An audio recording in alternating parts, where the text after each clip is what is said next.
नागवांशी क्षत्रियों का गौरवशाली इतिहास, एक परिचय। दोस्तों, इंडिया का इतिहास वीर गाथाओं और बहादुरी से भरा हुआ है।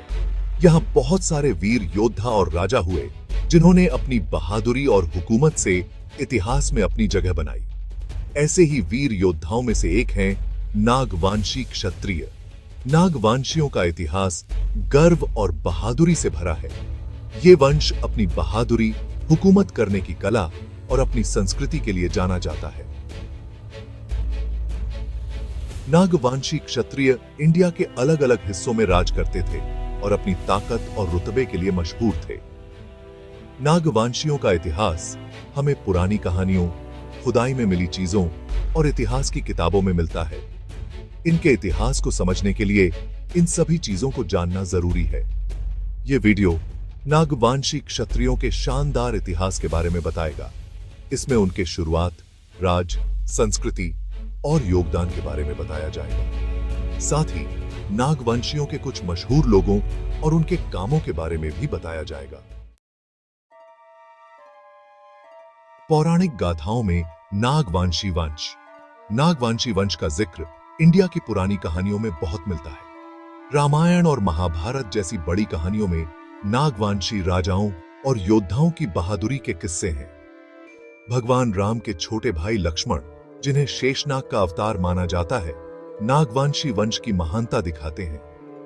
ऋषि पुंडरीक, जो अपनी तपस्या और ज्ञान के लिए फेमस थे, वो भी नागवांशी थे।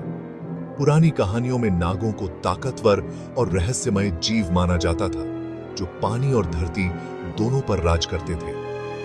नागवांशी नागों के वंशज होने के कारण ताकत, ज्ञान और रहस्य से जुड़े हुए माने जाते थे। ये मान्यता नागवांशी क्षत्रियों के गर्व और इज्जत को और बढ़ाती है। नागवंशी शासक और योद्धा। इंडिया के इतिहास में नागवंशी राजाओं और योद्धाओं ने बहुत अहम भूमिका निभाई। उन्होंने बहुत बड़े बड़े राज्यों पर राज किया और अपनी बहादुरी से दुश्मनों को हराया। नागवंशी राजा अपनी प्रजा के लिए दयालु और न्याय करने वाले थे। उन्होंने अपने राज्य में शांति और खुशहाली लाई। नागवंशी योद्धा अपनी बहादुरी और युद्ध कौशल के लिए मशहूर थे।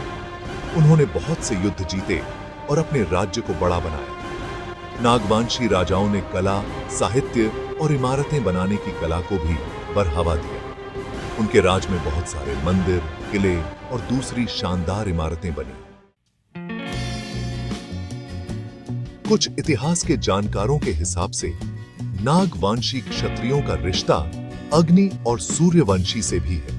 ऐसा माना जाता है कि पुंडरीक या पुंडलिक गोत्र के नागवंशी राजस्थान के अग्निकुंड से पैदा हुए थे, इसलिए उन्हें अग्निवंशी भी कहा जाता है। सरगरा और चालुक्य, जो प्राचीन अग्निवंशी क्षत्रिय हैं, उनका रिश्ता भी यज्ञकुंड से जोड़ा जाता है।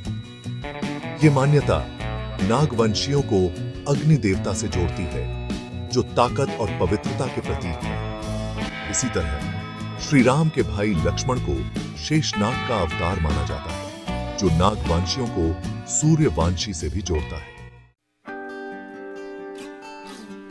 धनगर समुदाय का नागवंशियों से बहुत गहरा रिश्ता रहा है। इतिहास से पता चलता है कि धनगर मौर्य, खरात, करदम या कदम, होलकर, शिंदे, सुल, पिंगले जैसे कई बड़े वंश नागवंशी थे। धनगर समुदाय, जो ज्यादातर जानवर पालन और खेती करते थे, उन्होंने नागवंशी राजाओं के समय में बहुत अहम भूमिका निभाई।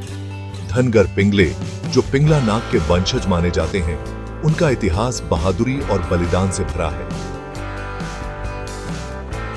शक सम्राट शालिवाहन, जिन्होंने शकों को हराकर इंडिया को आजाद कराया, वो भी धनगर नागवंशी थे। वहां की वीडियो अच्छा लगा हो तो लाइक और शेयर जरूर करें और हाँ, चैनल को सब्सक्राइब करना मत भूलना। धन्यवाद।